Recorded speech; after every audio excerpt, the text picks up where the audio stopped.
Okay, so you took the test on 9th January 2023 and you got an exceptional score of an overall band 8. Congratulations. Yes, thank you. And you've got a listening 9, reading 8.5, writing 7, and speaking 8. So this makes up an overall band 8. Yes. But and a lot of students are watching this, and I'm thankful that you came here to demonstrate how you did in the exam. Okay, so you've got a speaking band 8, and in our mock test, you got a speaking band 7. So how did you improve this one band in a short amount of time?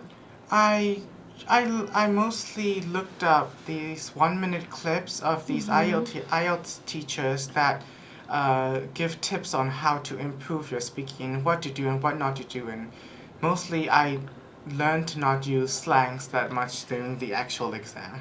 Yeah, of course. Okay, that's good. So, are you ready? Yes. Okay, so we will start our speaking mock test. Okay, so this is the IELTS speaking mock test demonstrated by our high achiever, Swam there, and he got an overall band score of 8 with an exceptional score of band 8 in speaking. So we will start our speaking mock test right away. Okay, so this is part 1 of our IELTS speaking. This is about books. So do you like reading books? Yes, I enjoy reading books for the most part, but these days I'm leaning more towards these digital copies of books rather than physical copies because they're just a lot more accessible to people. Yeah. So what books would you take on a long journey? On a long journey, I would probably take one of my favorite books, since my favorite books would bring me comfort, so I want to be comfortable in the long journey. Plus, sometimes it just gets exhausting, so it's nice to have something you like near you. So how easy is it for you to read books in English? It's very easy for me to read. I've been reading a lot of English books since I was young, but sometimes I do get like a little. I trip around a little when the author usually uses these uncommon words or sometimes these big words where it's just very ambiguous definitions. Yeah. So what kind of people like reading and what kind of people don't like reading very much? I feel like the type of people who like reading are mostly introverted people. They prefer to be their own company, and I feel like the books help them find a sense of adventure and helps them like not interact with the outside world. And the type of people who don't enjoy reading that much, I assume, would be extroverted people. They would prefer much more physical activities like sports. Yeah. And let's go over to the topic of celebrity. So, who is your favorite celebrity? My favorite celebrity, I don't have a favorite local celebrity, but most of my favorites are foreign celebrities. They're mostly singers, and one of the more famous ones are like Katy Perry. She's a very popular singer and has had a lot of hit songs. Yeah. So, do you like any foreign celebrities? As I mentioned before, Katy Yeah. Perry, and sometimes other artists too, but mostly in the pop genre. So, would you want to be a celebrity in the future? I wouldn't actively try to become a celebrity, but I wouldn't be against becoming a celebrity. Maybe I might enjoy the attention I get, or maybe like companies would try to hire me for their products, and I would get a lot of free stuff. Yeah, that's great. So, do you think we should protect famous people's privacy? Definitely, they're still human after all, but and sometimes when we don't protect famous people, celebrities, they can like have these horrible breakdowns. We can like see these examples in like Britney Spears in like 2007, when that whole event went down, and she had a horrible mental breakdown. So yeah, celebrities and famous people privacy should be protected. Of course. So, this is about computers. And do you use computers? Yes, a lot. I use them like every day, every day, all the time until like I go to bed. Yeah. So, what do you use a computer to do?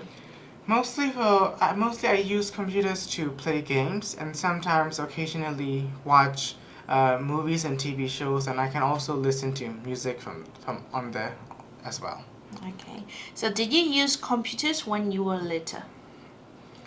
I did, but not as often as I did now. Mostly I used the family computer at like 8 years ago to play these computer video games for like a few hours, and then my parents would cut me off because too much screen isn't like good for me or something. Yeah. So this is the last question for speaking part one. So will people continue to use computers in the future? Definitely, computer has like become this big part of our lives, and we use it to like operate everything from businesses to uh, speaking with people to like even like instructions on how to cook and stuff. Yes. Okay, so we will move on to speaking part two. So I will now give you a topic, and so this will be your cue card. So have you prepared for this? Yes, I have. Okay. So this is the speaking part two. So I will give you a cue card. You have 1 minute for preparation, and after that you have to speak on the topic for at least 2 minutes. Okay. So here is your topic. Okay. So this is about change.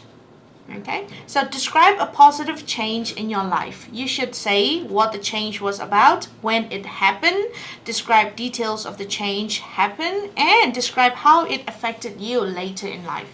Okay, you have 2 minutes. One of the best positive changes that has ever happened to me was probably graduating from high school. I wasn't that really popular or like well known during high school. I was mostly I kept quiet and did my work, and I wasn't hated, but I was like had a general amount of friends. But like after graduating high school, I feel like that my life has really improved, and I'm like proceeding into my prime right now. And this change is it's very good for me because I've made a lot of connections as well as a lot of friends I can reach out to. And also my teachers, they've been very helpful in my journey for higher education as well.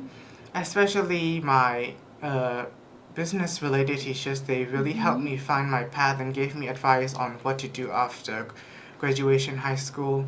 And they gave me advice on what programs or what type of universities I should apply for.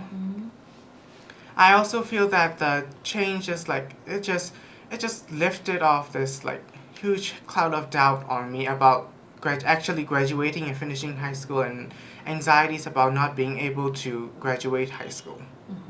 Yeah. And so this how it affected you later in life. Right now I'm feeling very free, and I have like little to no worries right now, and I think I'm like living day to day without that much of a worry anymore about not completing homework or assignments, or not finishing like my reading assignments or something like that. Okay, so I believe this change has been positive in your life. Yes. Okay, good. So we'll move on to speaking part three, and this is related to change. So do you think change is good? I feel like it depends on the type of change. Like climate change, that's not a like good type of change. It causes so much destruction and disruption to the weathers and ecosystem. But like there are also like very many good types of change, like improvement in the human rights movement, and some countries they have gotten like better laws and laws that protect different types of marginalized groups from discrimination. So that type of change is good. That's good. Because so what are some of the major changes that occur to people throughout their lives? I feel like some of the major changes a person would experience throughout their life is like they could move from one country to another, and that's like a big change, a big it could be a big cultural shock to them, different people, different language. And another big change is about dealing with like death of a family member or their parents. They have to like get through them eventually somehow. Yeah. And is your country changing rapidly? I I would say so, because nowadays you can see a lot of businesses opening up online instead of physically, and we're moving towards like a system where businesses aren't renting out physical stores that much, and would rather work from their own home. And I think that helps reduces the cost of these businesses, and it allows them to thrive. Of course. So, in what ways have changes in technology changed people's life?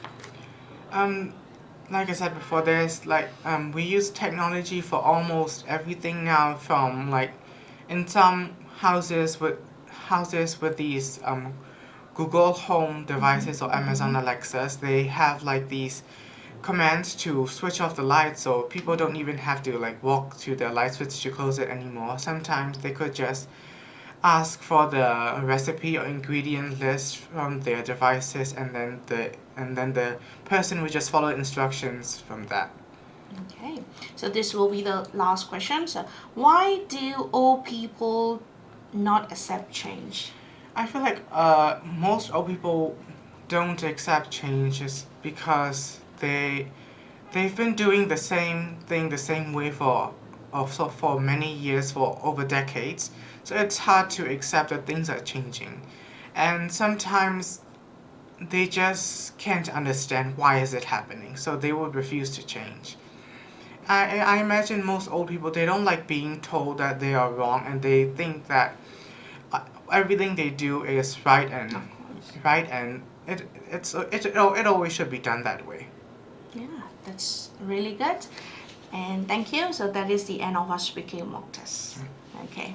So Swam that has demonstrated really good vocabulary, pronunciation, lexical resource, and also fluency and coherence. So I believe you deserve a well band 8.